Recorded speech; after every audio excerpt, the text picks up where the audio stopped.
বৌদি, কি ব্যাপার বলো তো? সবসময় দেখছি মুখ কালো করে বসে আছো, কি হয়েছে? আমার কথা ভাবছো তাই না? হ্যাঁ, সবে মাত্র বিয়ে করেছো, কোথায় স্বামীকে নিয়ে সুখে ঘর সংসার করবে? তা নয়, বিয়ের পরের দিনই। বৌদি, তুমি মিথ্যেই আমার কথা ভাবছো। আসলে শ্বশুরবাড়ির লোকজন আমার উপর অত্যাচার করবে, এই ভয়ে আমার স্বামী আমাকে এখানে রেখে গেছে। ও খুব ভালো, আমি জানি ওদের সব সমস্যা মিটে গেলে ও নিজে এসে আমাকে নিয়ে যাবে। তুমি এখনো বোঝোনি পূজা, স্বামী স্ত্রীর মধ্যে ছোট্ট ঝামেলাও দূরে গেলে বড় আকার নেয়, নিজেদের মধ্যে দূরত্ব সৃষ্টি হয়। আর সেটাই আমার চিন্তা।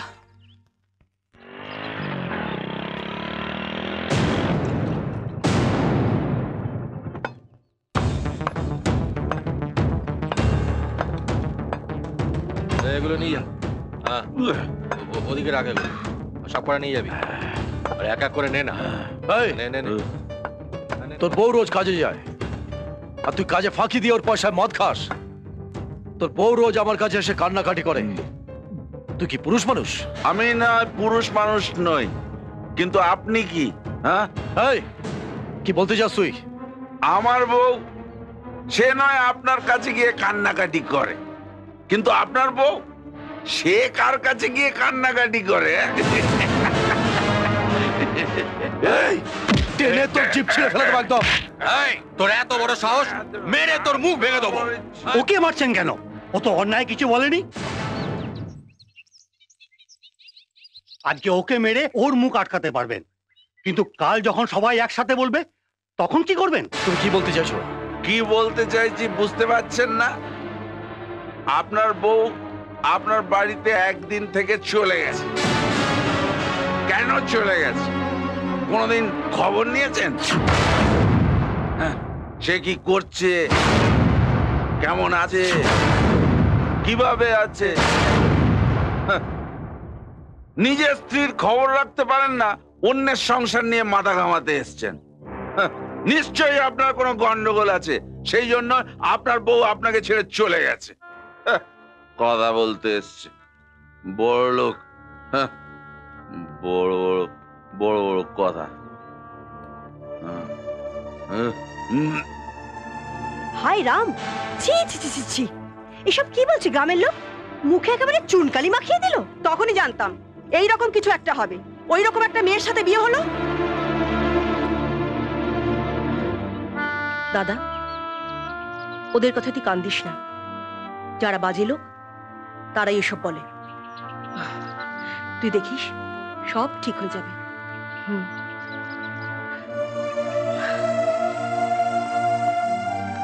আরে দাদা, এসো এসো, বসো। কে রে, বাড়িতে তোর বাবা মা নেই? না, ওনারা একটু বেরিয়েছেন। তা তুমি কি কোনো দরকারে এখানে এসেছো? হ্যাঁ, তোর বিয়ের ব্যাপারে কথা বলতে এসেছি। তোর বাবা মা আসুক, ওদের সাথে কথা বলবো। আরে বিজয়, কি ব্যাপার, কখন এলে? এই তো একটু আগে। দেখো না, এক জায়গায় গিয়েছিলাম, ফিরতে ভীষণ দেরি হয়ে গেল। আমি আপনাদের জন্যই অপেক্ষা করছিলাম। আচ্ছা, তাই নাকি? কোনো জরুরি খবর আছে বুঝি? হ্যাঁ, আমি আপনাদের ছেলের বিয়ের ব্যাপারে একটু কথা বলতে এসেছি। আরে সে তো খুব ভালো কথা। এবারে সমস্ত কাজ এতদিন তুমি দাঁড়িয়ে থেকে দিয়েছো, তুমি সুমনের বিয়েটাও দাঁড়িয়ে থেকে দেবে। বিজয়, মেয়েটিকে আমাদের পরিচিত কেউ? আমার ভগ্নিপতির বোন। এ তুমি কি বলছো বিজয়? আমরা এইমাত্র একটা শ্রাদ্ধ খেয়ে এলাম। তুমি কি চাও এই বাড়িতে একটা শ্রাদ্ধ হোক?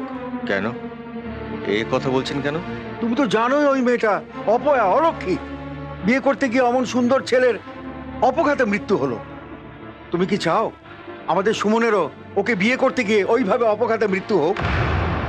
না না, আসলে শোনো বিজয়, তুমি যদি সত্যিই তোমার বোনকে ভালোবাসতে, তাহলে অনাথ মেয়েটাকে ছেড়ে তোমার জামাইয়ের বোনকেই বিয়ে করতে। না, বিজয় সে কাজ করবে না। ওর মনে ভয় আছে যে যদি বিয়ে করতে গিয়ে মারা যায়, তাই আমাদের ছেলের সঙ্গে বিয়ে দিচ্ছে। থামুন! আবারই ভুল হয়েছে যে প্রস্তাব নিয়ে আপনাদের এই বাড়িতে আসা।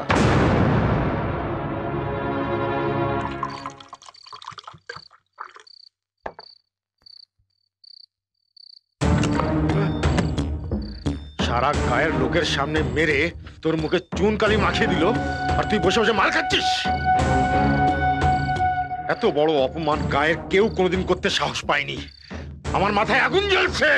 ওই আগুন তোমার মাথা থেকে নিয়ে আমি বিজয়ের বাড়ি জ্বালিয়ে শেষ করে দেবো। ওই আগুনে পুড়ে বিজয় শেষ হয়ে যাবে।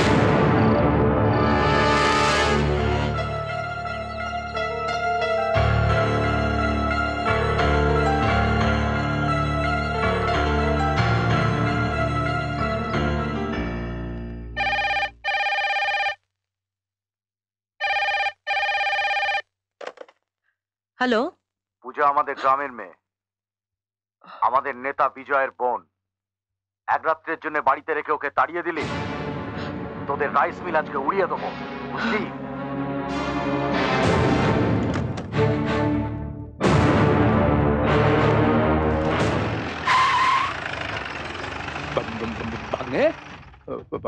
বাড়িতে পুলিশ কেন? আমি তো চুরি করিনি।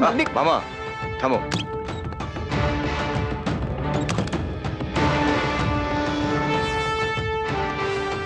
কি ব্যাপার ইন্সপেক্টর, আজ আপনি হঠাৎ আমার বাড়িতে? একটা খবর দিতে এলাম বিজয়বাবু। কাল অভিকবাবুর রাইস মিলে বোম ব্লাস্টিং হয়েছে। তাছাড়া রঘু আর অসিত আপনার নামে থানায় একটা এফআইআর করেছে।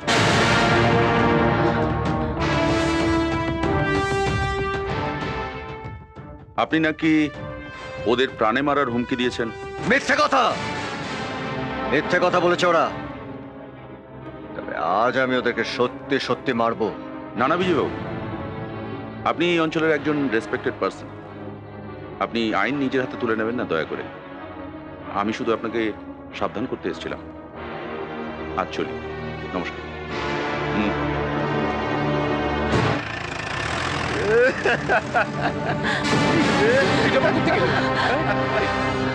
কি কেরম দিলাম বিজয় বাবু? কেন ঝামেলা করলে? তখনই তো বললাম মেয়ে ছেলেটাকে আমাদের হাতে তুলে দিন, দিলেন না। গায়ে হাত দেবেন? দিন দিন, একদম না লকআপে পুড়ে দেবো, বুঝলেন?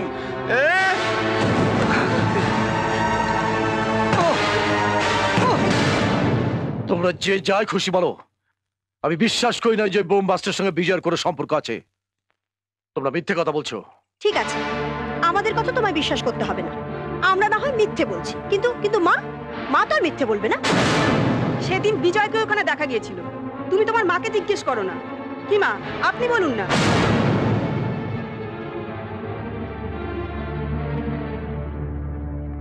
মা, সত্যি বিজয় সেদিন ওখানে ছিল?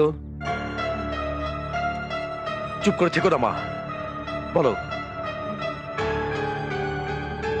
হ্যাঁ সত্যি।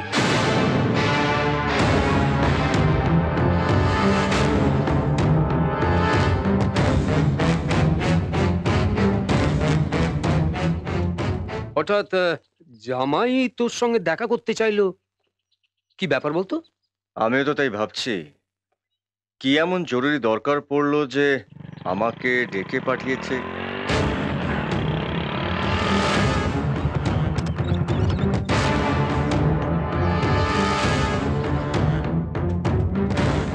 তুমি এখানে একটু দাঁড়াও, আমি দেখছি।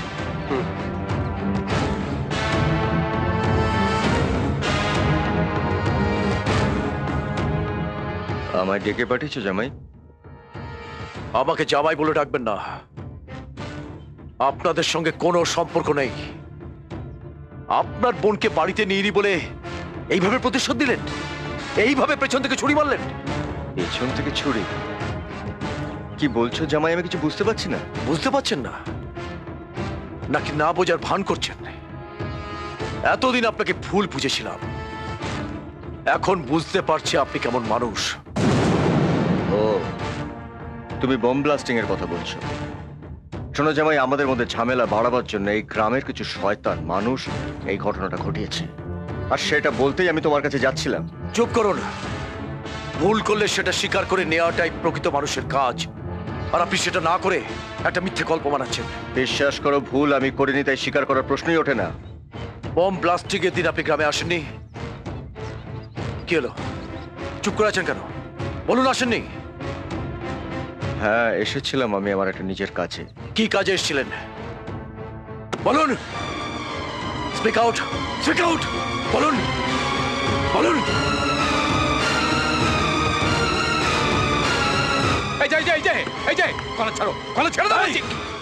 আপনি আমাদের মধ্যে আসবেন না। মামা তুমি চুপ করো। কেন চুপ করবো? কেন চুপ করবো? তোর জামার কলার ধরে টানাটানি করছে আর আমি চুপ করে দাঁড়িয়ে থাকবো? মামা আমি বলছি তুমি চুপ করো। এই যে আমাদের বাড়ি মেয়ে তোমাদের দিয়েছি বলে না আমি আজ কিছু বললাম না, নইলে তোমায় আমি দেখি। তুমি এখান থেকে যাও, যাও বলছি।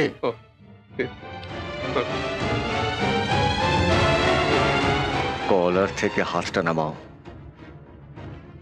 জীবনে এই প্রথমবার কেউ আমার কলারে হাত দিয়েছে, আর আমি চুপ করে আছি তার কারণ যে আমার কলারে হাত দিয়েছে সে আমার বোনের স্বামী। হাতটা নামাও, হাতটা নামাও। আপনি আমার স্ত্রীর দাদা বলে আমি ছেড়ে দিলাম, কিন্তু ব্যাপারটা এখানে থেমে থাকবে না। আর কথাটা যদি মিথ্যে হয়, চলি।